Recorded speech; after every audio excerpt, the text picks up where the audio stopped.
السلام عليكم ورحمة الله وبركاته. الحمد لله رب العالمين.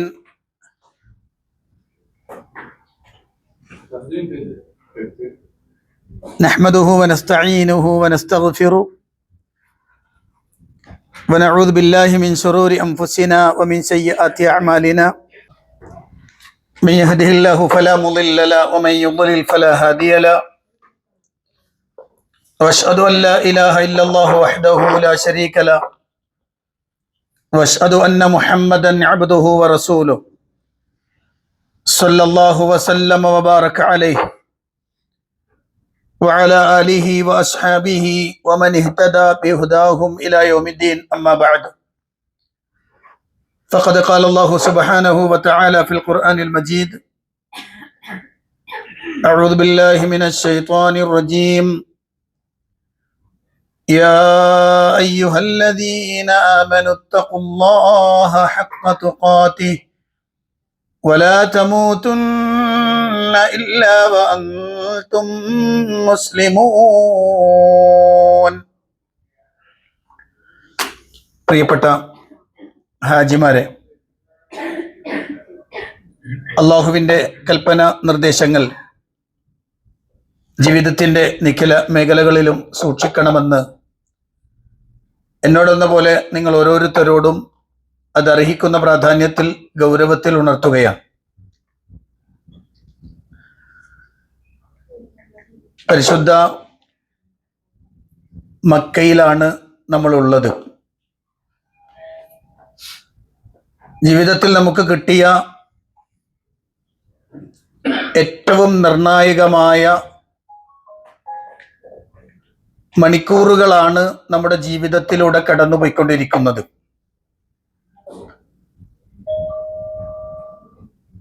ഏതൊരു കാര്യത്തെയും അതിനെ ഏറ്റവും ഗൗരവതരമായി സമീപിക്കുമ്പോഴാണ് ആ വിഷയത്തെ നമുക്ക് ഏറ്റവും നല്ല രൂപത്തിൽ ഉപയോഗപ്പെടുത്താൻ സാധ്യമാവുകയുള്ളൂ. എൻ്റെ മുന്നിലിരിക്കുന്ന നിങ്ങളെല്ലാവരും, എല്ലാവരും എന്ന് പറഞ്ഞാൽ അതിൽ ഭൂരിപക്ഷം ആളുകളും 40 വയസ്സ് കടന്ന ആളുകളാണ്. 40 വയസ്സ് കടന്ന ആളുകൾ എന്ന് പറഞ്ഞാൽ അതിൻ്റെ അർത്ഥം ജീവിതത്തിന്റെ മുക്കാഭാഗവും കഴിഞ്ഞ ആളുകളെന്നാണ്. കാരണം അള്ളാഹുവിന്റെ ഹബീബ് സല്ലല്ലാഹു അലൈഹി വസല്ലം അവിടുന്ന് നമ്മൾക്ക് നൽകിയ ഒരു നിർദ്ദേശം, എൻ്റെ ഉമ്മത്തിന്റെ പ്രായം 60-ന്റെയും 70-ന്റെയും ഇടയിലാണെന്ന്. അഅ്മാറു ഉമ്മത്തി മാ ബൈന 60 ഇല 70. എൻ്റെ ഉമ്മത്തിന്റെ പ്രായം 60-ന്റെയും 70-ന്റെയും ഇടയിലാണ്. അത് കടന്നു പോകുന്ന ആളുകൾ വളരെ വിരളമാണ്. ഒരുപക്ഷെ എൻ്റെ മുന്നിലിരിക്കുന്ന ആളുകൾക്ക് എല്ലാവർക്കും, ഏകദേശം കുറഞ്ഞ ആളുകൾ വെച്ചാല് ബാക്കി എല്ലാവർക്കും 40 കടന്ന ആളുകളാണ്. 50-ഉം 60-ലേക്കും ഒക്കെ എത്തി നിൽക്കുന്ന ആളുകളും ഉണ്ടാകും.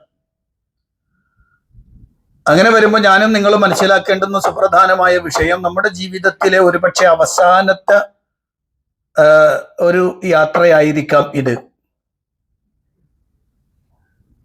അടുത്തൊരു യാത്ര ഇതുപോലെ വരും എന്നൊന്നും പ്രതീക്ഷിക്കാൻ നമുക്ക് ആർക്കും സാധ്യമല്ല.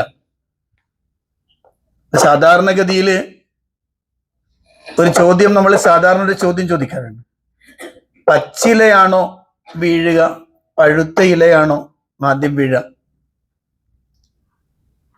ഏതായിരിക്കും ആദ്യം വീഴുക? ഏതാണ് ആദ്യം വീഴുക? പഴുത്ത ഇലയായിരിക്കും ആദ്യം വീഴുക.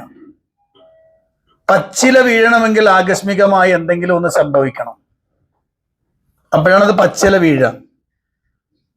പഴുത്ത ഇല എന്ന് പറഞ്ഞാൽ സ്വാഭാവികമായും അതെന്ത് ചെയ്യും? അല്പം കഴിഞ്ഞാൽ കൊഴിഞ്ഞു വീഴും. ഏകദേശം ആ ഒരു മുസ്ഫറൻ എന്ന് പറഞ്ഞ അവസ്ഥയിലാണ് നമ്മളുള്ളത്, അല്ലേ? പരിശുദ്ധ ഖുർആനിൽ അല്ലാഹു സുബ്ഹാനഹു വ തആല അത് വിശദീകരിച്ചിട്ടുണ്ട്. ഇഅ്ലമു, നിങ്ങൾ അറിയണം. ഇന്നമൽ ഹയാത്തുദ് ദുനിയ ലഇബുൻ വലഹുവുൻ വസീനത്തുൻ വതഫാഖുറുൻ ബൈനക്കും വതകാസുറുൻ ഫിൽ അംവാലി വൽ ഔലാദ് കമസലി ഗൈസിൻ അഅജബൽ കുഫാറ നബാതുഹു ثم يهيج فتراه مصفرا ثم يكون حطاما. വിശുദ്ധ ഖുർആന്റെ ഒരു പ്രയോഗമാണത്. മനുഷ്യ ജീവിതത്തിന്റെ വിവിധ ഘട്ടങ്ങളെ അല്ലാഹു സുബ്ഹാനഹു വ തആല പറയുന്നത്, ഇഅ്ലമു, നിങ്ങൾ അറിയണം, അന്നമൽ ഹയാത്തുദ് ദുനിയ, ഐഹിക ജീവിതം എന്ന് പറയുന്നത്, മനുഷ്യന്റെ ജീവിതം എന്ന് പറയുന്നത്, ലഇബുൻ വലഹുവുൻ വസീനത്തുൻ വതഫാഖുറുൻ ബൈനക്കും വതകാസുറുൻ ഫിൽ അംവാലി വൽ ഔലാദ്. 5 ഘട്ടങ്ങളാണ്, 5 ഭാഗങ്ങളാണ്. ലഇബാൻ, കളിയാണ്. ലഹുവ്, വിനോദമാണ്. വതഫാഖുറുൻ ബൈനക്കും, വസീനത്തുൻ, അലങ്കാരമാണ്. വതഫാഖുറുൻ ബൈനക്കും, നിങ്ങൾക്കിടയിലുള്ള ദുരഭിമാനം നടിക്കലാണ്. എനിക്കതുണ്ട്, എനിക്കിതുണ്ട്, അങ്ങനെയാണ്. വതകാസുറുൻ ഫിൽ അംവാലി വൽ ഔലാദ്, സമ്പത്തിലും സന്താനത്തിലുമുള്ള ധാരാളിത്തം, പെരുപ്പം കാണിക്കൽ. ഖലാസ്, ഇത്രേ ഉള്ളൂ. ഇതാണ് മനുഷ്യന്റെ വിവിധ ഘട്ടങ്ങൾ. അങ്ങനെയാണ്. എന്നിട്ട് അള്ളാഹു ഉപമിച്ചൊരു ഉപമയുണ്ട്. ഞാൻ എന്റെ വിഷയത്തിന്റെ ആമുഖം പറയാൻ ഒരു ഉപമയുണ്ട്. കമസലി ഗൈസിൻ അഅജബൽ കുഫാറ നബാതു ثم يهيج فتراه مصفرا ثم يكون حطاما. അള്ളാഹു പറയാൻ, കമസലി ഗൈസിൻ, ഒരു മഴ പോലെയാണ്. അഅജബൽ കുഫാറ നബാതുഹു, കർഷകനെ, അവന്റെ ചെടികൾ, അവന്റെ കൃഷി അവനെ അത്ഭുതപ്പെടുത്തുന്നു. കാരണം മഴ പെയ്തു കഴിഞ്ഞാൽ കൃഷിയിടത്തിലെ അവന്റെ വിത്തുകൾ മുളച്ച് അതിങ്ങനെ നല്ല പച്ച വർണ്ണത്തിൽ, ഇങ്ങനെ കരുത്തുറ്റ രൂപത്തിൽ അതിങ്ങനെ വളർന്നു വരുന്നത് കാണുമ്പോൾ വല്ലാത്ത കൗതുകമാണ്, വല്ലാത്തൊരു കൗതുകമാണ് നമുക്ക്. അത് മനുഷ്യന്റെ മനസ്സിന് വല്ലതും ഉണ്ടാക്കുന്ന കൗതുകവും ആനന്ദവും ഒക്കെ ഉണ്ട്. പക്ഷെ അതിന് നിമിഷ നേരമല്ലോ കേട്ടോ. അഅജബൽ കുഫാറ നബാതുഹു സുമ്മ യഹീജ്, പിന്നെ അതിന്റെ നീര് വറ്റും. ആ പച്ച ചൊടിയുള്ള ചെടികളുടെ നീര് വറ്റും. ഫതറാഹു മുസ്ഫറൻ, അപ്പൊ നിനക്കത് മഞ്ഞവർണ്ണം പൂണ്ടതായി കാണാം. പച്ച മാറി മഞ്ഞവർണ്ണത്തിലേക്ക് എത്തും. സുമ്മ യകൂനു ഹുതാമൻ, പിന്നെ അത് വൈക്കോലായി മാറും. ഇനി നിങ്ങൾ പറയും, നമ്മൾ ഈ പറഞ്ഞ കർഷകനെ അത്ഭുതപ്പെടുത്തുന്ന ചൊടിയിലാണോ, അതല്ല മഞ്ഞവർണ്ണം പൂണ്ട അവസ്ഥയിലാണോ, അതല്ല വൈക്കോലാണോ? പറയും.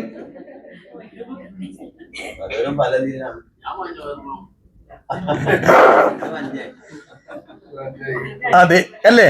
നമ്മളെല്ലാരും ഏകദേശം, ഞാൻ പറയാം, ഇവിടെ ഈ ചെക്കന്മാർ 2 ചെക്കന്മാർ ഒഴിച്ചാല്, ഇതൊക്കെ 2-3 ചെക്കന്മാര് ഒക്കെ ഉണ്ടാവും. അവരൊഴിച്ചാല് ബാക്കിയൊക്കെ എന്തായിരിക്കും? നമ്മളൊക്കെ ഏകദേശം മുസ്ഫറാണ്, സത്യം പറയാൻ. അതെയല്ലേ?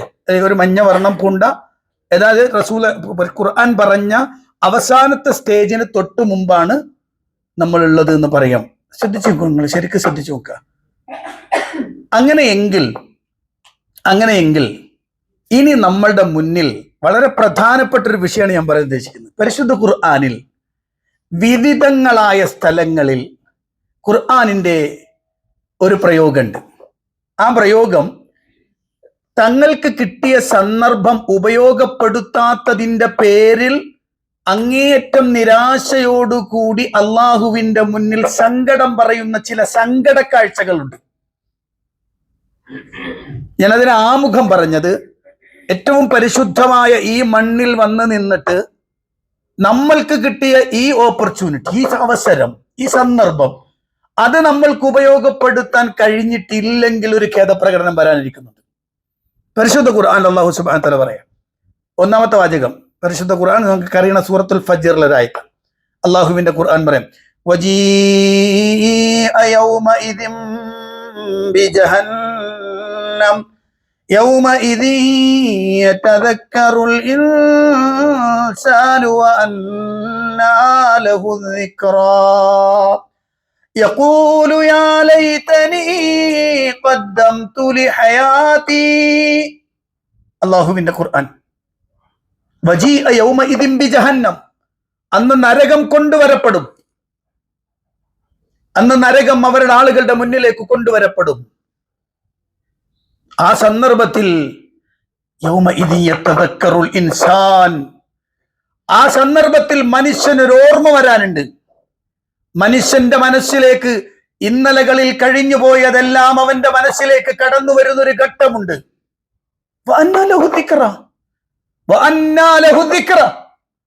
ആ ഒരു ചിന്ത കൊണ്ട് എന്ത് കാര്യം? അന്നവൻ അവന്റെ മനസ്സിലേക്ക് കഴിഞ്ഞു പോയതെല്ലാം ഓർമ്മ വന്നിട്ട് എന്ത് കാര്യമാണുള്ളത് എന്ന് ഖുർആൻ. അള്ളാഹുവിന്റെ റസൂൽ സല്ലല്ലാഹു അലൈഹി വസല്ലം പറയാൻ, നാളെ റബ്ബിന്റെ മുന്നിൽ നമ്മൾ എല്ലാവരെയും ഒരുമിച്ച് കൂട്ടപ്പെടുമ്പോ നിനക്കും നിന്റെ റബ്ബിനും ഇടയിൽ തുർജുമാനില്ലാതെ, ലൈസ ബൈനഹു വബൈനഹു തുർജുമാനുൻ, അവനും അള്ളാഹുവിനും ഇടയിൽ ഒരു പരിഭാഷകനുമില്ല. നേർക്ക് നേരെ റബ്ബിന്റെ മുന്നിൽ തന്റെ കാര്യങ്ങൾ റബ്ബ് ചോദിക്കുന്ന ഒരു സന്ദർഭമുണ്ട്. ആ സന്ദർഭത്തിൽ അവനതാ അവന്റെ വലതുഭാഗത്തേക്ക് പെട്ടെന്ന് നോക്കും. അള്ളാഹുവിന്റെ റസൂൽ സല്ലല്ലാഹു അലൈഹി വസല്ലം പറയാൻ, അവിടെ അവൻ മുമ്പ് ചെയ്തു വെച്ചതല്ലാത്തതൊന്നും കാണില്ല. ബേജാറോടെ ഇടതുഭാഗത്തേക്ക് അവൻ നോക്കും, അവിടെയും അവൻ ചെയ്തു വെച്ചതല്ലാത്തതൊന്നും കാണില്ല. അപ്പോഴവൻ മുന്നിലേക്ക് നോക്കും. അവന്റെ മുന്നിൽ നിൽക്കുമ്പോൾ അവിടെ കാണുന്നത് കത്തിജ്വലിക്കുന്ന നരകമാണ്. ആ നരകത്തെ കണ്ട് ഭയം നന്താളിച്ചു നിൽക്കും ആ മനുഷ്യൻ. അള്ളാഹുവിന്റെ റസൂൽ സല്ലല്ലാഹു അലൈഹി വസല്ലം പറയാണ്, ഇത്തഖുന്നാർ ഫത്തഖുന്നാർ വലൗ ബിശിഖ്ഖി തംറത്തിൻ, ഒരു കാരക്കച്ചുളയുടെ കീറ് കൊടുത്തിട്ടെങ്കിലും നിങ്ങൾ നരകത്തെ സൂക്ഷിക്കണേ എന്ന് അള്ളാഹുവിന്റെ ഹബീബ് സയ്യിദുന വ ഹബീബുന മുഹമ്മദുർ റസൂലുള്ളാഹി സ്വല്ലല്ലാഹു അലൈഹി വസല്ലം. നിങ്ങൾ ശ്രദ്ധിച്ചു നോക്കുക, ഇത് നാളെ നടക്കാൻ പോകുന്ന സംഭവം. അതാണ് പരിശുദ്ധ ഖുർആൻ പറഞ്ഞത്, നരകം കൊണ്ടുവരപ്പെട്ടു. ആ സമയത്ത് നരകത്തിന്റെ ശക്തമായ തീപ്പാളലുകളുടെ മുന്നിൽ ബേജാറായി നിൽക്കുന്ന മനുഷ്യന്റെ ഉള്ളിലൂടെ ധാരാളം ചിന്തകൾ കടന്നു പോകും. ആ ചിന്തകൾ അവനെ സംബന്ധിച്ചിടത്തോളം അവന്റെ ഇന്നലകളാണ്, അവന് കിട്ടിയ അവസരങ്ങളാണ്. ഒരുപക്ഷെ ചോദിക്കാം മനുഷ്യന്, അള്ളാഹുവിന്റെ ഖുർആൻ അള്ളാഹു സുബ്ഹാനഹു വ തആല തൊട്ടടുത്ത വാക്ക് പറയാം. മനുഷ്യൻ പറയുന്ന വാക്ക് എന്താണ്? യഖൂലു യാ ലൈതനി ഖദ്ദംതു ലിഹയാതി.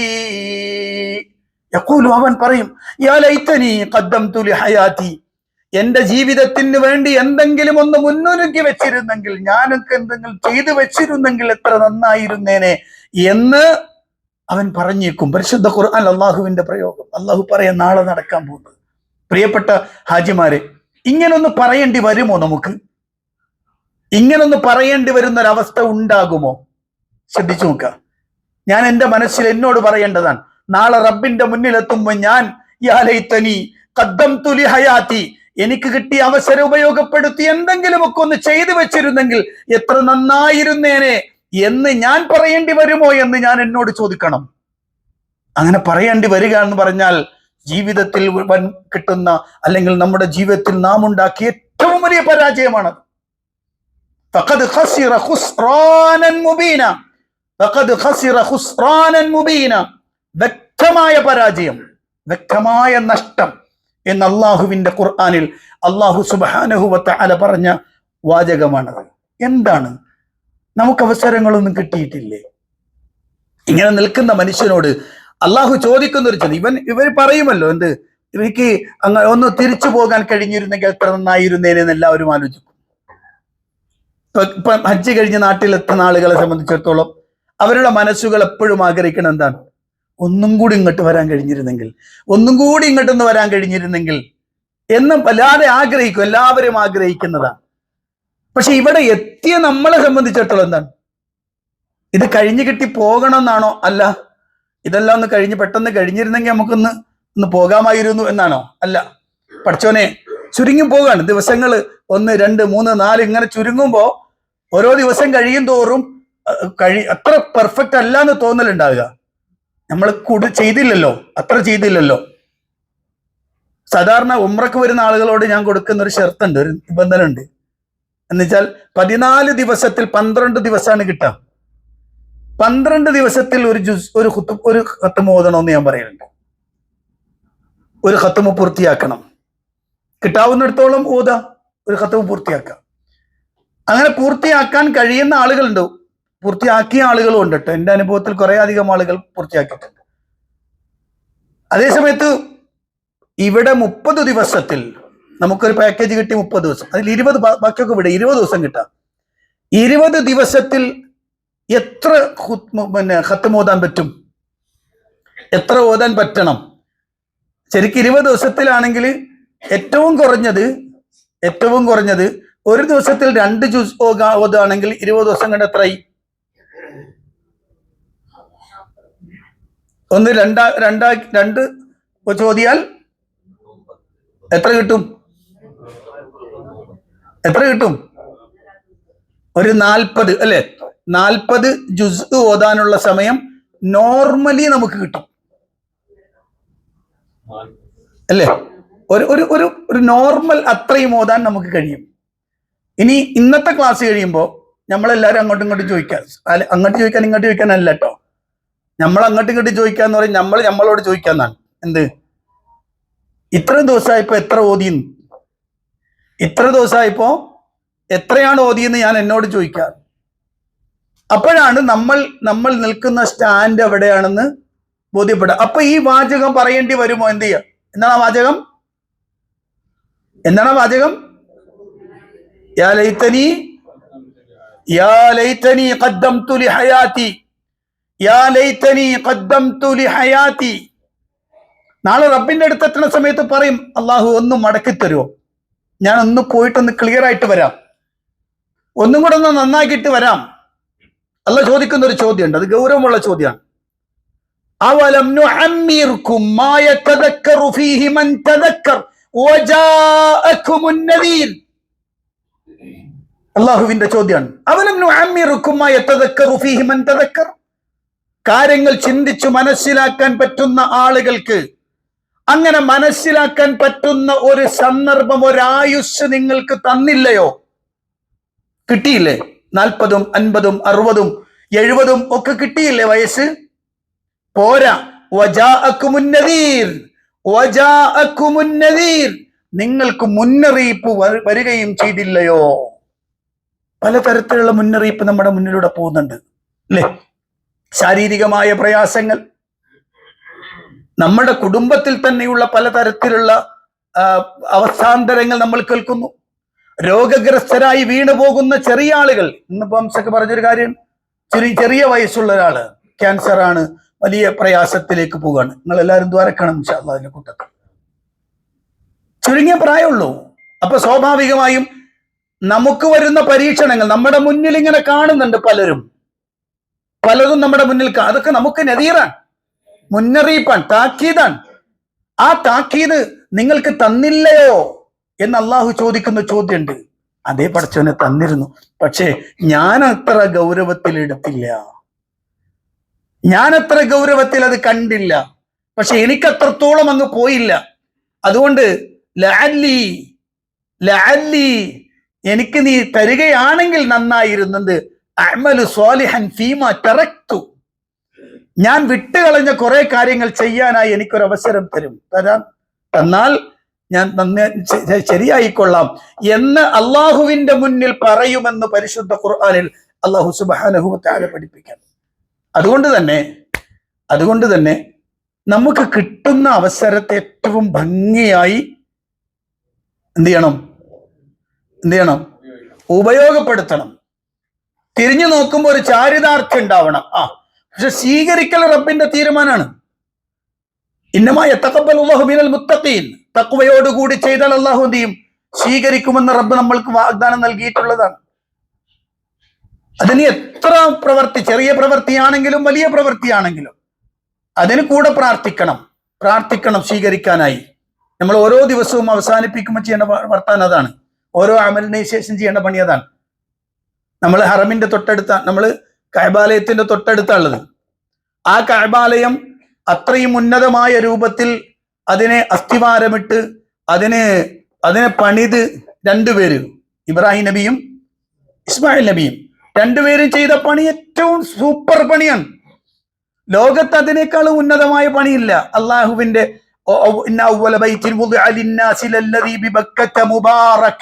എന്ന് പറഞ്ഞ ബറക്കത്താക്കപ്പെട്ട അനുഗ്രഹീതമായ ആ പ്രദേശത്തെ ഇത്രയും ഭംഗിയായി അള്ളാഹുവിന്റെ കൽപ്പന പ്രകാരം ചെയ്തു വെച്ച ഉന്നതമായ പണിയാണ് അല്ലേ?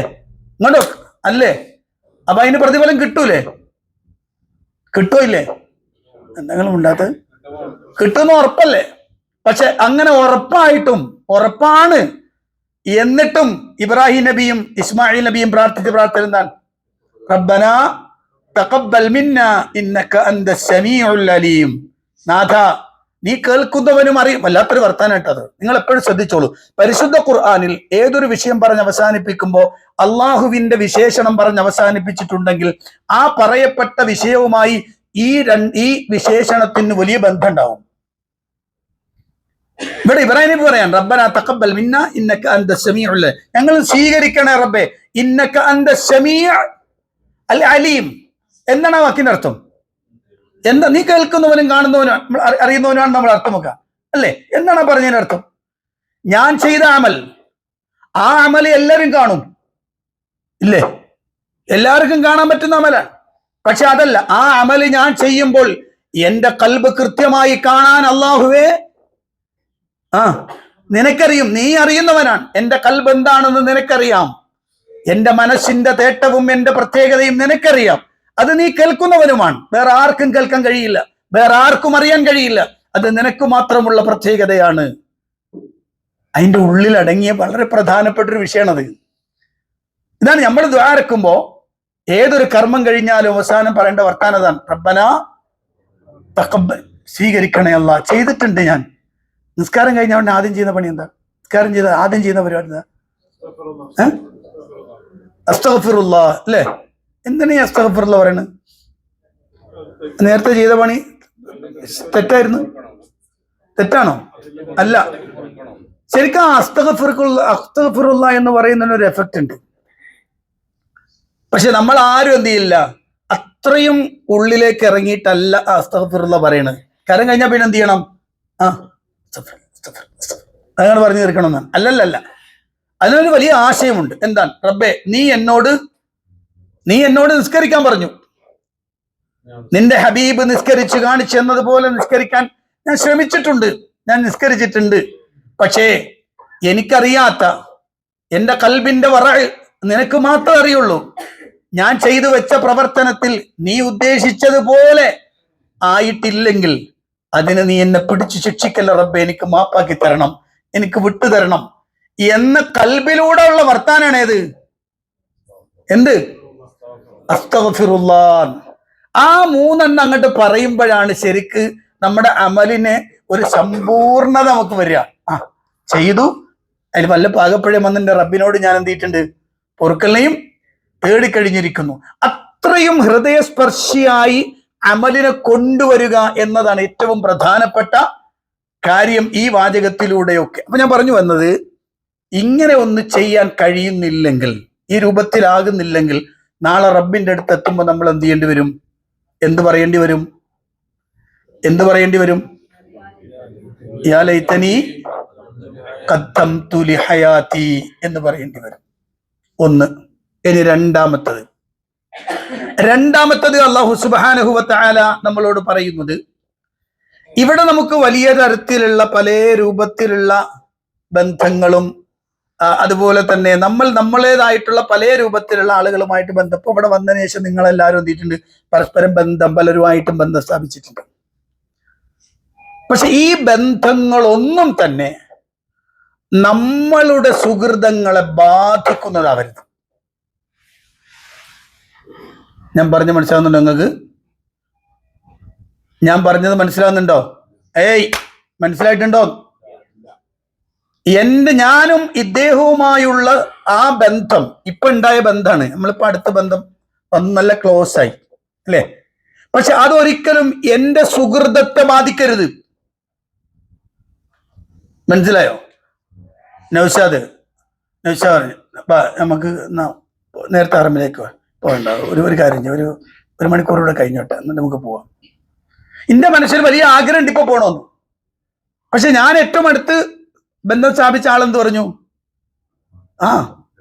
ഒരു മണിക്കൂറൂടെ കഴിഞ്ഞിട്ട് അവിടെ ഇരിക്കും, കുറച്ച് ഇവിടെ ഇരിക്കുന്ന പറഞ്ഞു. യഥാർത്ഥത്തിൽ ഈ ഒരു ബന്ധം കാരണം ഞാൻ എന്ത് ചെയ്യും? ഞാൻ അവിടെ ഇരിക്കും. അപ്പൊ എനിക്ക് നഷ്ടം പറയിൻ 2 മണിക്കൂർ. ആ നഷ്ടം എങ്ങനെ സംഭവിച്ചു?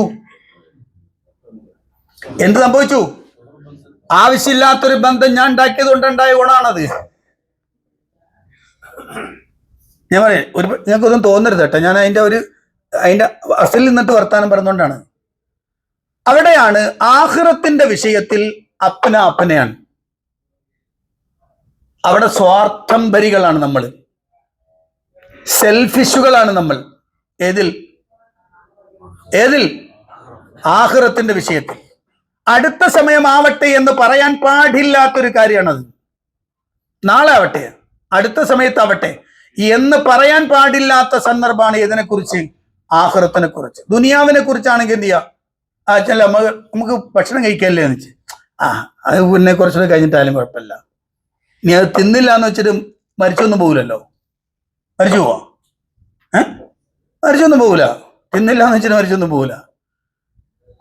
അതേ സമയത്ത് നമുക്കൊരു ക്ലാസ് ഉണ്ട്, നമുക്ക് ക്ലാസ്സിലിരിക്കാം. അതിന് സമയം ബാക്കിയില്ല, ഇവിടെ ഇരിക്കണം. എന്താ കാര്യം? ഇരിക്കണം. ഓരോ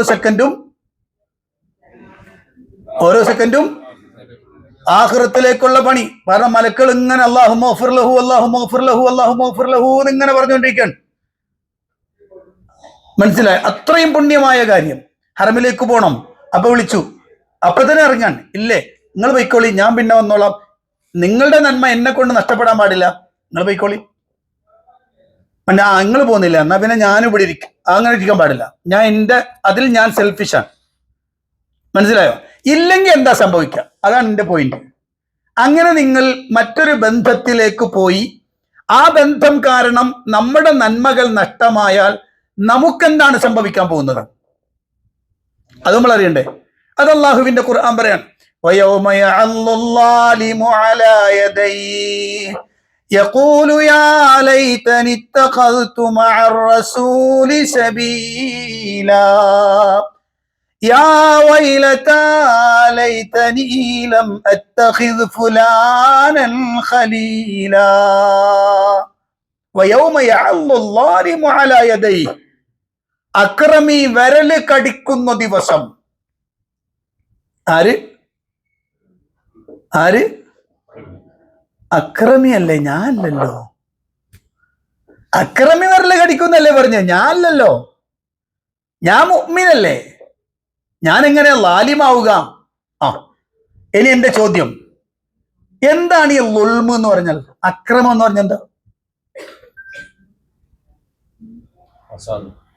എന്താണ് ഈ അക്രമം എന്ന് പറഞ്ഞാൽ? ളുൽമ് എന്ന് പറഞ്ഞാൽ എന്താണ്?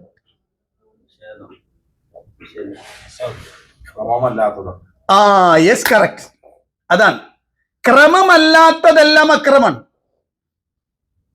ക്രമം എന്ന് പറഞ്ഞാൽ എന്താണ്?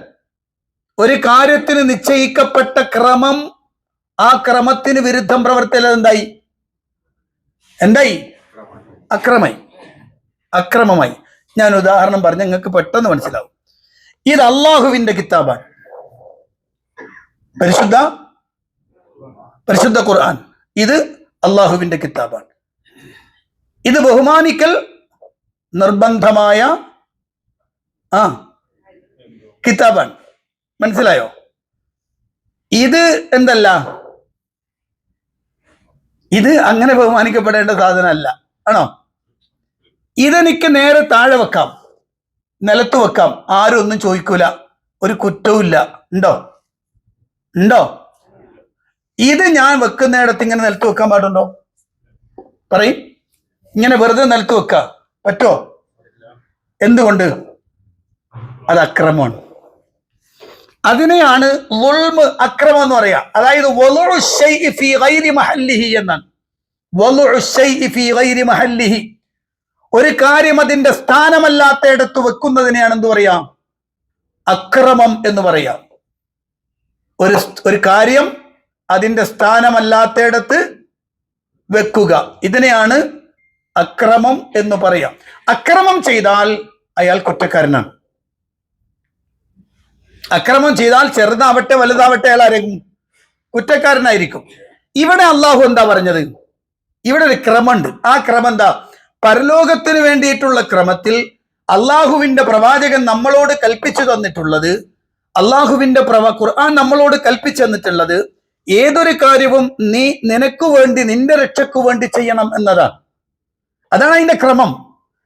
അവിടെ ഞാൻ വേറൊരാൾക്ക് വേണ്ടി അത് മാറ്റിവെച്ചാൽ അള്ളാഹുവിന്റെ കൽപ്പന ധിക്കരിക്കുക എന്ന ളുൽമ് ചെയ്തവനായി. ഈ ളുൽമ് ചെയ്തവൻ നാളെ റബ്ബിന്റെ അടുത്ത് എത്തിയാൽ എന്ത് ചെയ്യും? ഈ ളുൽമിന്റെ പേരിൽ കൈകടിക്കും. ഖുർആൻ പറയാണ്, എന്നിട്ട് അവൻ എന്താ പറയാ? യഖൂലു യാ ലൈതനി ഇത്തഖദ്തു മഅർ റസൂലി സബീലാ. അല്ലാഹുവേ, ഞാൻ റസൂലുള്ളാഹിന്റെ കൂടെ ഒരു മാർഗം സ്വീകരിച്ചിരുന്നെങ്കിൽ എത്ര നന്നായിരുന്നേനെ. നബി പറഞ്ഞ പ്രകാരം പോയിരുന്നെങ്കിൽ എത്ര നന്നായിരുന്നേനെ. മാത്രല്ല, യാ വൈലതാ ലൈതനീ ലം അത്തഖിദ് ഫുലാനൻ ഖലീലാ. ഓ എന്റെ നാശം, എന്റെ നഷ്ടം, ഞാൻ അങ്ങനെ ആകാതിരുന്നെങ്കിൽ എത്ര നന്നായിരുന്നേനെ. എങ്ങനെ? ഇന്നയാളെ ഞാൻ എന്റെ കൂട്ടുകാരനാക്കാതിരുന്നെങ്കിൽ എത്ര നന്നായിരുന്നേനെ. ഞാൻ എന്തിനാ ഓളെ കൂടെ കൂട്ടിയത്? ഞാൻ എന്തിനാ ചങ്ങാനെ എന്റെ കൂടെ കൂട്ടിയത്? അതുകൊണ്ടല്ലേ എനിക്കത് പറ്റിയത്. ഞാൻ ഓനെ കൂടെ കൂട്ടാതിരുന്നെങ്കിൽ എത്ര നന്നായിരുന്നേനെ. ക്ലിയറായോ? ക്ലിയറായോ? അതുകൊണ്ടാണ് ഭാര്യയും ഭർത്താവും തടസ്സപ്പെടരുത്. എന്തില്? ഖൈറാത്തുകൾ കൊണ്ടുവരുന്നതിൽ ഭർത്താവിന് ഭാര്യ തടസ്സമാവരുത്, ഭാര്യക്ക് ഭർത്താവ് തടസ്സമാവരുത്, വാപ്പക്ക് മക്കൾ തടസ്സമാവരുത്, മക്കൾക്ക് വാപ്പമാരും ഉമ്മമാരും തടസ്സമാവരുത്, പിന്നെ മക്കൾ നമുക്കും തടസ്സമാവരുത്. അങ്ങനെ വന്നാൽ എന്താ? യാ അയ്യുഹല്ലദീന ആമനൂ, ഏ വിശ്വാസികളെ, ലാ തുൽഹികും അംവാലുകും വലാ ഔലാദുകും അൻ ദിക്രില്ലാഹ് വമൻ യഫ്അൽ ദാലിക ഫഉലൈക ഹുമുൽ ഖാസിറൂൻ. വെള്ളിയാഴ്ചകൾ കേൾക്കാറുള്ള ആയത്താണല്ലേ. ഏ വിശ്വാസികളെ, ലാ തുൽഹിക്കും അംവാലുക്കും വല ഔലാദുക്കും അൻ ദിക്രില്ലാഹ്, നിങ്ങളുടെ സന്താനങ്ങളും നിങ്ങളുടെ സമ്പത്തുകളും അള്ളാഹുവിനെ സ്മരിക്കുന്നതിൽ നിന്ന് നിങ്ങളെ അശ്രദ്ധയിലാക്കരുത്, നിങ്ങളെ ജോലിയാക്കരുത്. അങ്ങനെ വന്നാലോ, നിങ്ങളോ മനുഷ്യന്റെ ഏറ്റവും അധികം വലിയ ബന്ധമാണ് എന്ത്? മാതാപിതാക്കളും മക്കളും. അതുപോലെ അവന്റെ ഖിയാമാണെന്ത്? സമ്പത്ത്. ഇത് രണ്ടും അള്ളാഹുവിനെ സ്മരിക്കുന്നതിൽ നിന്ന് അശ്രദ്ധമാക്കാം. അങ്ങനെ വന്നാൽ ഫഉലൈക, അപ്പോൾ അക്കൂട്ടർ, ഹും, അവർ തന്നെയാണ് പരാജയപ്പെട്ടവർ, അവർ തന്നെയാണ്. അതുകൊണ്ട് തന്നെ അത്രയും ഗൗരവത്തിലാണ് അല്ലാഹു സുബ്ഹാനഹു വ തആല ഈ വിഷയം നമ്മളോട് പഠിപ്പിച്ചു തരുന്നത്. അതുകൊണ്ട് തന്നെ ആദ്യം ഞാൻ പറഞ്ഞു, യാ ലൈതനി ഖദ്ദംതു ലിഹയാതി. രണ്ടാമത്തെ നമ്മൾ പറയുന്നു, വിരല് കടിച്ചിട്ട് ലം അത്തഖിദ് ഫുലാനൻ ഖലീല, ഇന്നയാളെ ചങ്ങാതിയാക്കാതിരുന്നെങ്കിൽ എത്ര നന്നായിരുന്നേനെ എന്ന് പറയുന്ന ഒരു ഗതികേട്, ഒരു പരിവേദനം നമുക്കുണ്ടാവരുത്. അവിടെ നമ്മൾ എന്ത് ചെയ്യണം? എപ്പോഴും റസൂലുള്ളാഹി സ്വല്ലല്ലാഹു അലൈഹി വസല്ലം പ്രവാചക പത്നിമാരിൽ ഏറ്റവും പ്രായം കുറഞ്ഞ ആളാണ് ആര്? ആയിഷത്തു സിദ്ദീഖ റളിയല്ലാഹു തആല അൻഹ. ഒരുപക്ഷെ ആയിഷ ബീവിയെ സംബന്ധിച്ചിടത്തോളം ആയിഷ ബീവിക്ക് ആ കുട്ടിത്വത്തിന്റെ എല്ലാ പ്രത്യേകതകളും ആയിഷ ബീവിക്കുണ്ട്. പക്ഷെ നബി സല്ലല്ലാഹു അലൈഹി വസല്ലമ അൽ ഇൻസാനുൽ കാമിലാണ്. ആര്? നബി സല്ലല്ലാഹു അലൈഹി വസല്ലമ. പരിപൂർണതയുടെ ഉദാഹരണമാണ് ആര്? ഹബീബ് സല്ലല്ലാഹു അലൈഹി വസല്ലം. അവിടുന്ന് രാത്രിയിൽ നിസ്കരിക്കുന്നു. നമുക്ക് കഥയൊക്കെ അറിയാം, അതിലൊക്കെ ഒന്നും പോവില്ല നിസ്കരിക്കാൻ. ആയിഷ ബീവിയുടെ ചോദ്യമുണ്ട്, എന്താ? നിങ്ങൾ സൈഫല്ല നബി, എന്തിനാ നിങ്ങൾ കഷ്ടപ്പെടുന്നത്? ക്ലിയർ. അത് സാധാരണ ചോദ്യമാണത്. എന്താ?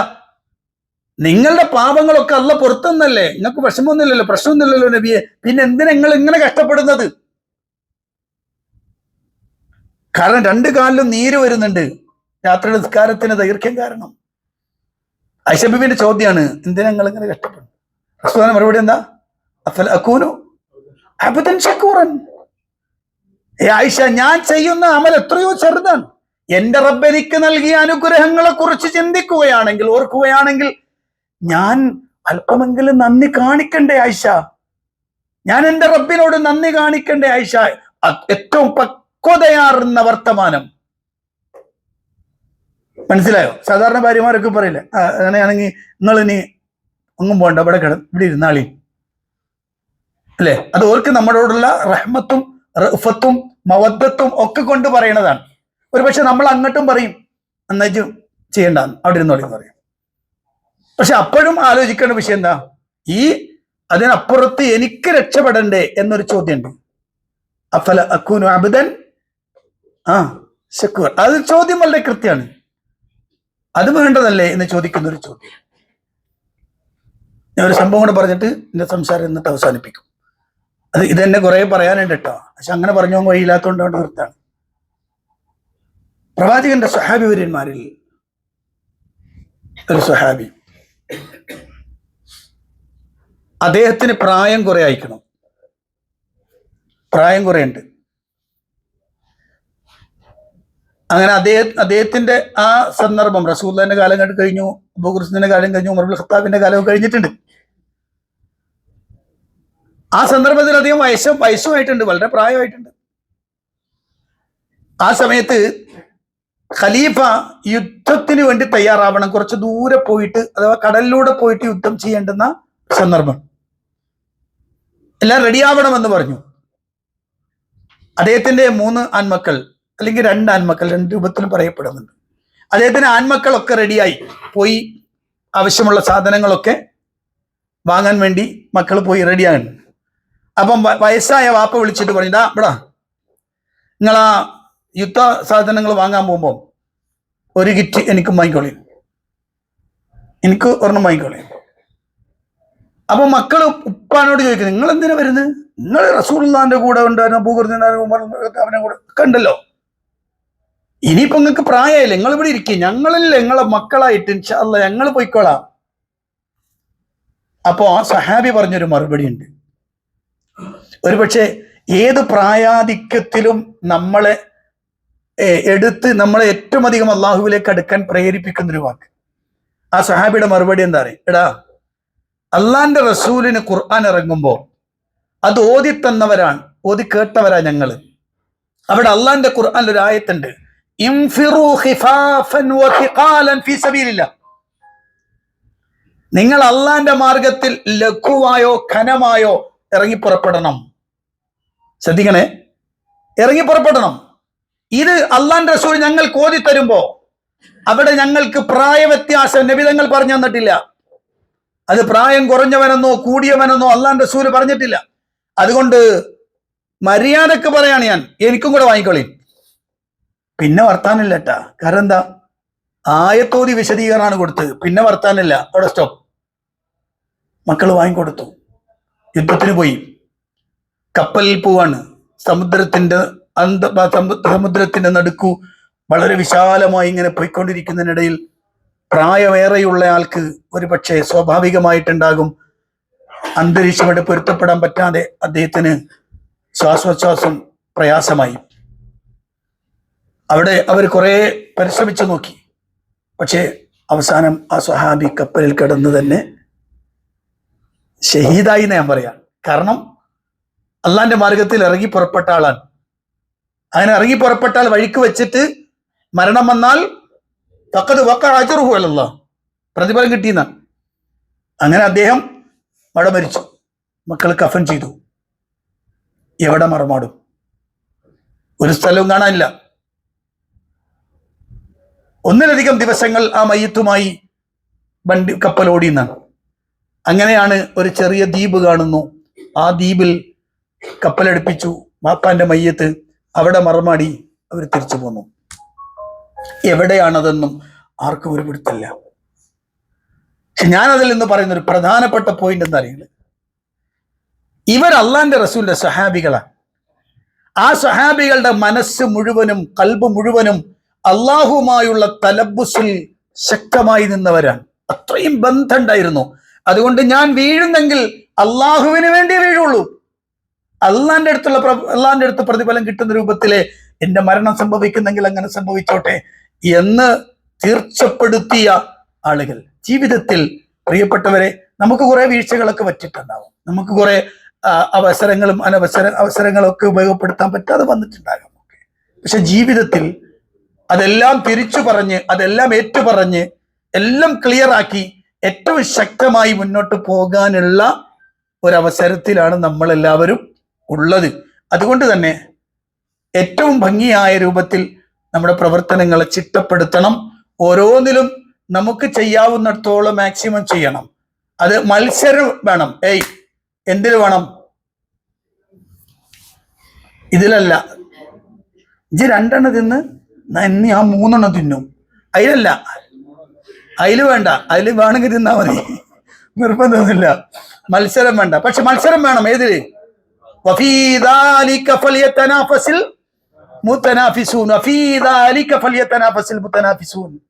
അവിടെ കിട്ടണം, അതിന് മത്സരിക്കണം. അവിടെയാണ് മത്സരം വേണ്ടത്. മനസ്സിലായോ? ഇൻഷാ അല്ലാഹ്, അള്ളാഹു തൗഫീഖ് നൽകുമാറാവട്ടെ.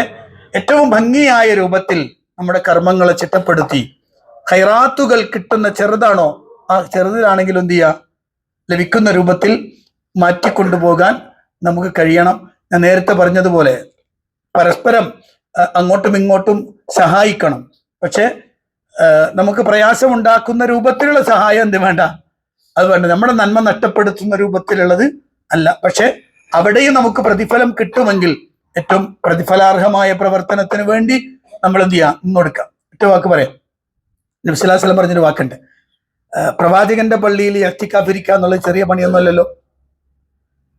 വലിയ പ്രതിഫലം കിട്ടുന്ന കാര്യമല്ലേ? ആണോ? അല്ലേ? ആണ്. നബി സ്വല്ലല്ലാഹു അലൈഹി വസല്ലം പറയാൻ, ഞാൻ എൻ്റെ സഹോദരന്റെ ഒരു ആവശ്യവുമായി അവന്റെ കൂടെ പോവുക എന്നത് 1 മാസം എൻ്റെ പള്ളിയിൽ ഇഅ്തികാഫിരിക്കുന്നതിനേക്കാളും എനിക്ക് ഇഷ്ടം അതാണ്. എൻ്റെ പള്ളിയിൽ 1 മാസം ഇഅ്തികാഫിരിക്കുന്നതിനേക്കാളും ഞാൻ ഇഷ്ടപ്പെടുന്നത്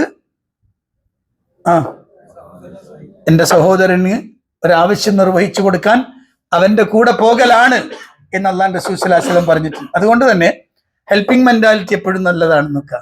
ജീവിതത്തിൽ ഈ ഭാഗത്തെ നമ്മൾ അത്രയും കണ്ണു തുറന്ന് കൽബ് തുറന്ന് ഏറ്റെടുക്കേണ്ടതാണ്. അത്ഭുതകരമാണ്. അള്ളാഹുവിനോട് ചോദിച്ചാൽ കിട്ടുമെന്നതിൽ സംശയമില്ല. ഒരുപക്ഷെ അള്ളാഹു ഇവിടെ തന്നെ ഉടനടി തരാം. ഞാൻ പറഞ്ഞ് അവസാനിപ്പിക്കാൻ, നിങ്ങളുടെ കൽബിലൊക്കെ കുറെ ആവശ്യങ്ങളും ആഗ്രഹങ്ങളും എല്ലാവരും ഉണ്ടാവും. ഞാൻ പറയണം, ആത്മാർത്ഥമായി പടച്ചവനോട് എങ്ങനെ ചോദിച്ചാൽ ഉറപ്പായിട്ടും തരും. ഞാൻ ഒരൊറ്റ സംഭവം പറഞ്ഞോട്ടെ, ഒരു സംഭവം പറഞ്ഞ് അവസാനിപ്പിക്കാൻ. ഞാൻ എൻ്റെ കൂടെ ഒരിക്കലും ഇവിടെ വന്ന ഒരു സ്ത്രീ, ദൂരെങ്ങല്ല, മലപ്പുറത്തുള്ള, ഇവിടുന്ന് ജിദ്ദ എയർപോർട്ട് ഇറങ്ങിയപ്പോഴാണ് ഭർത്താവ് എന്നോട് പറയണത്, മൗലവി ഒരു കാര്യം പറയാനുണ്ട്. എന്താ? എൻ്റെ ഭാര്യ ഇങ്ങോട്ട് വരാൻ പാടില്ല എന്നാണ് ഡോക്ടർ പറഞ്ഞത്. കാരണം അവരുടെ കിഡ്നി ഫുള്ള് പോയിട്ടുള്ളത്. അപ്പോൾ സ്വാഭാവികമായിട്ട് എന്ത് ചെയ്യും, അവർക്ക് പിന്നെ ഹോസ്പിറ്റലിൽ അഡ്മിറ്റ് ആവണം. അപ്പം ഭാര്യ പറഞ്ഞ പോലെ മക്കത്ത് പോകാം, എന്നിട്ട് പഠിച്ചവനോട് ദ്വാരക്കാം, അവിടുന്ന് അള്ളാഹുവിനോട് പറയാം, അല്ല അവിടുന്നാണോ എന്നെ മരിപ്പിക്കണത്, ഞാൻ അവിടുന്ന് മരിച്ചോട്ടെ, എന്നാലും എനിക്ക് അങ്ങോട്ട് പോകണം, അതുകൊണ്ട് വന്നിട്ടുണ്ട്, അപ്പം നിങ്ങൾക്ക് ദ്വാരക്കണമെന്ന് ഇവരോടൊക്കെ ഒന്ന് പറയണം കേട്ടോ എന്ന് പറഞ്ഞു. അങ്ങനെ ഇവിടെ വന്നു. ഉംറയുടെ സമയത്ത് എല്ലാവരോടും പറഞ്ഞു ദ്വാരക്കണം എന്നൊക്കെ പറഞ്ഞു. അവരും ദ്വാരക്കണം. പക്ഷെ അവരെ കണ്ടാൽ ആരും പറയില്ല അവർക്ക് എന്തോ രോഗമുണ്ട്, നല്ല ആക്റ്റീവാണ്. ഡോക്ടർമാർ എല്ലാ ദിവസം എന്നോണൊന്നും വിളിക്കുന്നുണ്ട്, അങ്ങോട്ടും വിളിക്കും ഇങ്ങോട്ടും വിളിക്കും. അവർ ഓരോ ടൈമിലും ഒരവസ്ഥ എന്താണെന്ന് അറിയാൻ വേണ്ടിയിട്ട്. ഇവർക്ക് പനി വരാൻ പാടില്ല എന്നാണ്, പനി വരാതിരിക്കാൻ പ്രത്യേകം ശ്രദ്ധിക്കണമെന്ന്. അങ്ങനെ ഇവിടുന്ന് മദീനക്ക് പോകുമ്പോൾ ബസ്സിൽ വെച്ചിട്ട് ഇവർക്ക് പനിയായി. അപ്പൊ ഇവിടെ മൂപ്പരാക്ക് ബേജാറായപ്പോ തന്നെ വിളിച്ചു. അപ്പൊ പറഞ്ഞ് എന്തോ ഒരു ഗുളികയുണ്ട്, അത് കൊടുത്താൽ മതി എന്നൊക്കെ പറഞ്ഞു. മദീനത്തെത്തി. അന്ന് റൗലയിലൊക്കെ ഇന്നത്തെ പോലെ ഇതില്ലല്ലോ, ഇന്നല്ല ഇഷ്ടമുള്ള കയറാം. അങ്ങനെ ഞാൻ രാത്രി 11 മണിയായപ്പം സ്ത്രീകളെല്ലാവരെയും കൂട്ടി പിന്നെ റൗലയിലേക്ക് കയറുന്നിടത്തേക്ക് എത്തിച്ചു. ഒരു ഉമ്മ ഉണ്ട്, അവർക്ക് നടക്കാൻ വയ്യ, വീൽ ചെയറാണ്. അവിടം വരെ നമ്മൾ ഉന്തിക്കൊണ്ടുവന്ന് ഞാൻ അകത്തോട്ട് കൊണ്ടുപോകണം. അപ്പൊ ഇവർ പറഞ്ഞു ഞാൻ ഉന്തിക്കോളാം. അപ്പൊ നിങ്ങൾക്ക് പനിയല്ലേ, നിങ്ങൾ അല്ല ഞാൻ ഉന്തിക്കോളാം എന്ന് പറഞ്ഞു. അങ്ങനെ ആ ഉമ്മാനെയും കൊണ്ട് ഇവര് റൗലയിൽ പോയി തിരിച്ചു വന്നു. വീണ്ടും മക്കത്ത് വന്നു. എല്ലാം കഴിഞ്ഞ് ഞങ്ങൾ തിരിച്ചു പോവാണ്. തിരിച്ചു പോകുമ്പോൾ ഇവർക്കൊരു പനിയും കൂടെ വന്നിട്ടുണ്ടല്ലോ. അപ്പോൾ അതുകൊണ്ട് തന്നെ എയർപോർട്ടിൽ ഇറങ്ങിയാൽ അടുത്ത ടൈം നേരെ ഹോസ്പിറ്റലിലേക്കാണ്. അങ്ങനെ ഇവർക്കാണെങ്കിൽ ഈ ഒരു ശാരീരികമായ പ്രശ്നം കാണുന്നില്ല. എന്തായാലും എയർപോർട്ടിൽ ഇറങ്ങി നേരെ അവരെ ഹോസ്പിറ്റലിലേക്ക് കൊണ്ടുപോയി. അങ്ങനെ അവിടുന്ന് ചെക്ക് ചെയ്തപ്പോൾ അയാൾ എന്നെ വിളിക്കാണ്, ഹോസ്പിറ്റലിൽ നിന്നിട്ട് എന്നെ വിളിക്കാണ്. എന്നെ വിളിച്ചിട്ട് പറഞ്ഞത് വല്ലാത്തൊരു അത്ഭുതം തന്നെ കേട്ടോ, പഠിച്ചൊന്ന് നമ്മളൊക്കെ ദ്വാ സ്വീകരിച്ചിരിക്കണു. ആ സ്ത്രീക്ക് ഒരു കുഴപ്പമില്ലല്ലോ, ഒരു കുഴപ്പമില്ല. ഒരു പോളുണ്ട് അതിൻ്റെ പുറത്തുനിന്ന്, ഒരു ചെറിയ പോളം. ഞാൻ സത്യം പറഞ്ഞാണ്ടല്ലോ വല്ലാതായിപ്പോ. കാരണം അള്ളഹാനോട് ചോദിച്ചാൽ തരുമോ ഇല്ലെന്ന് സംശയിക്കണമല്ലോ നമ്മള്. പഠിച്ചവനോട് ചോദിച്ചാ പഠിച്ച എനിക്ക് തന്നില്ലല്ലോ, എനിക്ക് തന്നില്ലല്ലോ. എടാ നിനക്ക് തന്നില്ല എന്ന് പറയുന്നതിനേക്കാൾ കൂടുതൽ എത്ര തന്നെന്ന് എനിക്ക് ആലോചിച്ച് നോക്കിയിട്ടുണ്ടോ? അല്ലേ? എനിക്ക് അത് കിട്ടിയില്ല ഇത് കിട്ടിയില്ല എന്ന് പറയാം, പക്ഷെ കിട്ടിയത് എത്രയാണെന്ന് നീ ചിന്തിച്ചിട്ടുണ്ടോ എപ്പോഴെങ്കിലും? പ്രിയപ്പെട്ടവരെ, അതുകൊണ്ട് തന്നെ വല്ലാത്തൊരു സ്ഥലമാണ്. ആ ഒരു ചിന്തയും ബോധവും ഒക്കെ നമ്മുടെ മനസ്സിൽ ഉണ്ടാവണം. ആ രൂപത്തിലാവണം നമ്മുടെ കർമ്മങ്ങളെ ക്ലിയറാക്കാനും എന്ന് കൂടി ഉണർത്തുന്നു. അള്ളാഹു അനുഗ്രഹിക്കുമാറാവട്ടെ. പരിശുദ്ധ ഹജ്ജ് വളരെ ഭംഗിയായി ചെയ്യാൻ അള്ളാഹു നമുക്ക് തൗഫീഖ് നൽകി അനുഗ്രഹിക്കുമാറാവട്ടെ. ശാരീരികമായ അസ്വസ്ഥതകളും പ്രയാസങ്ങളും എല്ലാം അള്ളാഹു മാറ്റിത്തരുമാറാവട്ടെ.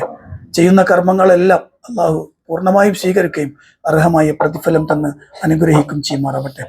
റബ്ബന ആതിന ഫിദ്ദുനിയ ഹസന വഫിൽ ആഖിറതി ഹസനതൻ വഖിന അദാബന്നാർ.